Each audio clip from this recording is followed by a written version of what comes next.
Hello friends, welcome back to Jwala Shiva. Telangana rising పెద్ద ఆర్భాటం, పెద్ద హంగామా. ఇది హైపా రియాలిటీయా, ప్రజలకి ఒరిగింది ఏంటి అనేది మనం ఇప్పుడు చూడాలి. వాజ్పేయి గారు ఉన్నప్పుడు ఇండియా షైనింగ్ అన్నారు. అందరి చేతిలో మొబైల్ ఫోన్, ఎక్కువ మంది చేతిలో మొబైల్ ఫోన్ రాగానే ఇది ఇండియా షైనింగ్ అనేసారు. చంద్రబాబు నాయుడు గారు హైదరాబాద్ని సింగపూర్ చేస్తానన్నారు.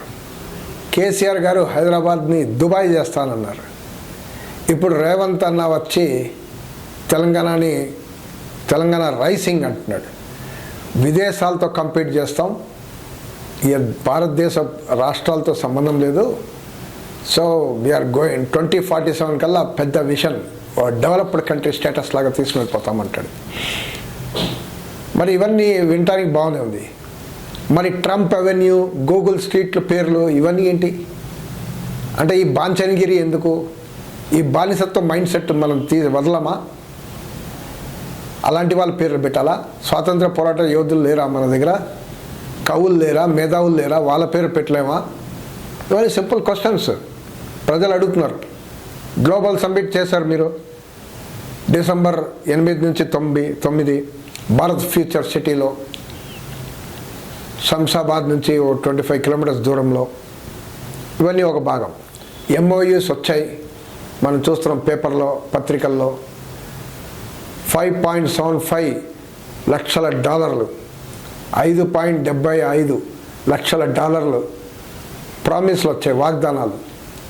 ఇవన్నీ గ్రౌండ్ అవుతాయా లేదా అనేది చూడాల్సి వస్తుంది. అంటే వాగ్దానాలుగానే ఉంటాయా, గ్రౌండ్ అవుతాయా, ఇది ఒకటి చూడాలి. మంచిదే, ఇవన్నీ ఇన్వెస్ట్మెంట్ వచ్చి జనాలకు ఉద్యోగాలు వస్తే మంచిదే. AI సెక్టార్లో మనం చూస్తున్నాం, ఎలక్ట్రానిక్ సెక్టార్లో, అగ్రి బిజినెస్, బయో రంగం, లైఫ్ సైన్సెస్, టూరిజం అనే దాంట్లో చాలా ఇన్వెస్ట్మెంట్స్ ప్రామిస్ అయినాయని మనం చూస్తున్నాం పేపర్లో. ఉద్యోగాలు వస్తాయంటే పర్వాలేదు, ప్రజలకి డీసెంట్ పే వస్తుందా అని కూడా చూడాలి. ఉద్యోగాలు ఇచ్చి మళ్ళీ అదే కాంట్రాక్ట్ విధానం ఇచ్చి 5,000, 10,000, 9,000 జీతాలు ఇచ్చి దోపిడీ చేస్తే, మహా దోపిడీ చేస్తే. GDP $3 ట్రిలియన్ టార్గెట్ అన్నారు తెలంగాణకే.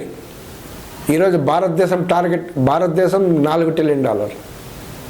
మనం అప్పుడే 4th biggest city, 4th biggest country economy అని మనం పేర్కొంటున్నాం. ఇండియా సూపర్ పవర్ అని మోడీ గారు కూడా పేర్కొంటున్నారు. ఇవన్నీ మళ్ళీ జపాన్ని ఓవర్టేక్ చేసామని చెప్తున్నారు. జపాన్లో ఒక పర్ క్యాపిటా ఇన్కమ్ $35,000. మన ఇండియా పర్ క్యాపిటల్ ఇన్కమ్ $3,000 కూడా లేదు. అంటే మీ GDP పెరిగితే కాదు, ప్రజలకు ఒరిగింది ఏంటి అనేది సమస్య. ప్రజల జీవితాలు పెరిగా, జీవిత ప్రమాణాలు పెరిగా అనేది ఇంపార్టెంట్. మీరు హైప్ ఇవన్నీ చేస్తున్నారు. ఇప్పుడు టూరిజం చట్టాల్లో పెద్ద ఎత్తున చేస్తాం, మేము హబ్ చేస్తాం, తెలంగాణ పెద్ద ప్లేస్ వస్తుంది అన్నారు. ఇప్పుడు ఆల్రెడీ ఉన్నది మీరు ఏం చేస్తారనేది కావాలి మనకు. అమ్రాబాద్ ఉంది, అమ్రాబాద్లో రిసార్ట్స్ ఉంది, 7-8 వేలు. అదే రకంగా సోమశిల చిన్న ప్రాంతం, అక్కడ కృష్ణా బ్యాక్ వాటర్స్లో కాటేజీలు 4 పట్టేసరికి మినీ మాల్డీవ్స్ అనే పేరు కూడా పెట్టి, నిక్నేమ్ పెట్టి ప్రచారం చేసేస్తున్నారు. డబ్బా ఎంత కాస్ట్? $7,000. తిప్పేశ్వర్ అని ఉంది ఆదిలాబాద్లో, అక్కడ మళ్ళీ ఇవే కాస్ట్ $7-8 వేలు, 1 డే 1 నైట్ రిసార్ట్ చార్జ్. అంటే సాధారణ ప్రజలకి లేదనమాట ఇవన్నీ. అంటే కార్పొరేట్ హెడ్స్ వాళ్ళకే ఈ రిసార్ట్స్, ఈ టూరిజం వాళ్ళకేనా? కాబట్టి టూరిజం అనగానే సాధారణ ప్రజలకి ఏం కావాలి, సాధారణ ప్రజలకి ఎంతమంది ఉద్యోగాలు వస్తాయి, అవన్నీ చూడాల్సిన అవసరం ఉంది.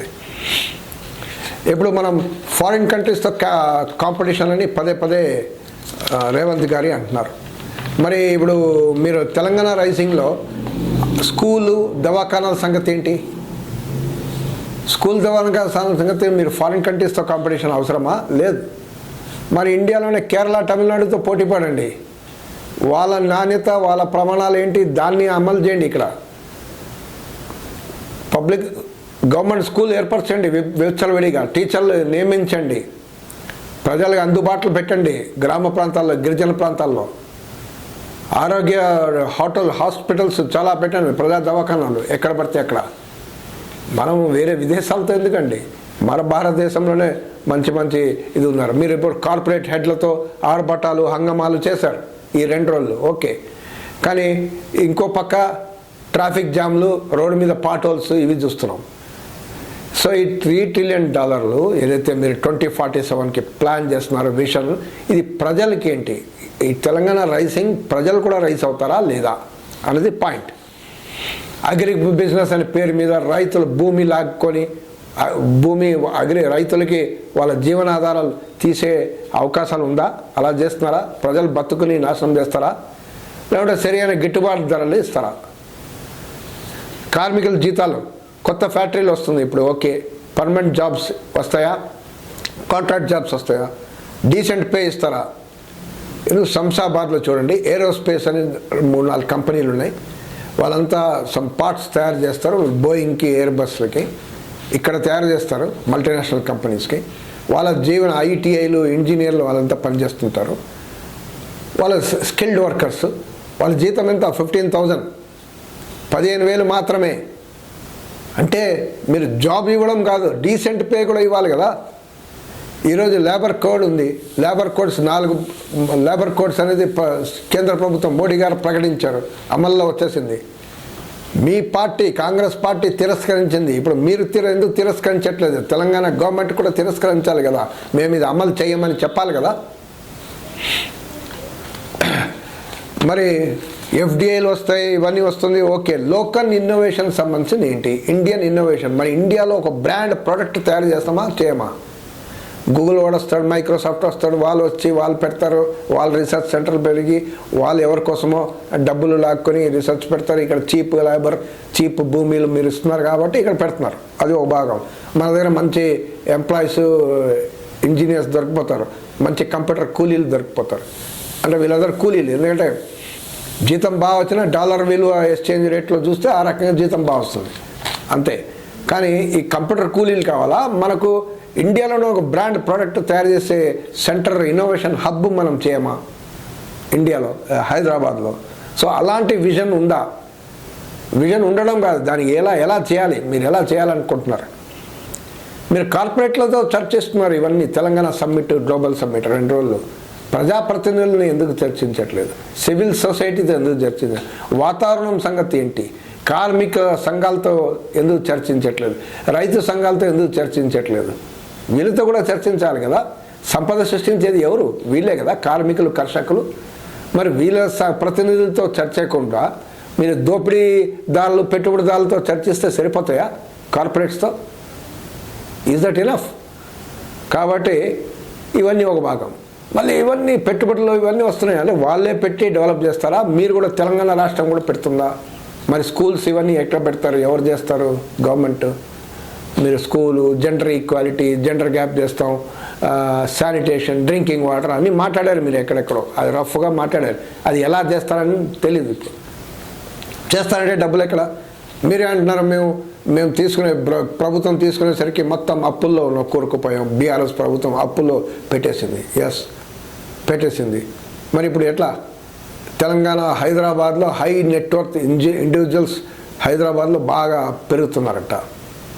దాదాపు 2nd ప్లేస్లో ఉందని చెప్తున్నారు ఇండియాలో, హై నెట్వర్త్. అందుకే మీకు వాళ్ళకి కావాల్సిన పెద్ద పెద్ద స్కై క్యాపర్స్, అపర్ణ, ఇవన్నీ ఎక్కడ పడితే అక్కడ కడుతున్నారు వాళ్ళ కోసం.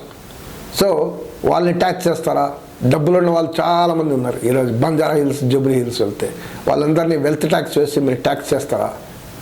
ట్యాక్స్ చేసి అది ప్రజల కోసం ఉపయోగిస్తారా? సో ఇవన్నీ కూడా కావాలి మనకు క్లారిటీ. రేవంత్ రెడ్డి ప్రభుత్వం ఇవన్నీ క్లారిటీ ఇవ్వాల్సిన పరిస్థితి ఏర్పడుతుంది. తెలంగాణ రైజింగ్ గ్లోబల్ సమ్మిట్ జరిగింది, ఇన్వెస్ట్మెంట్స్ వస్తున్నాయి, ఉద్యోగాలు వస్తున్నాయి, ఓకే, వెల్కమ్ చేద్దాం. ఎఫ్డిఐలు వస్తే, ఉద్యోగాలు వస్తే మంచిదే.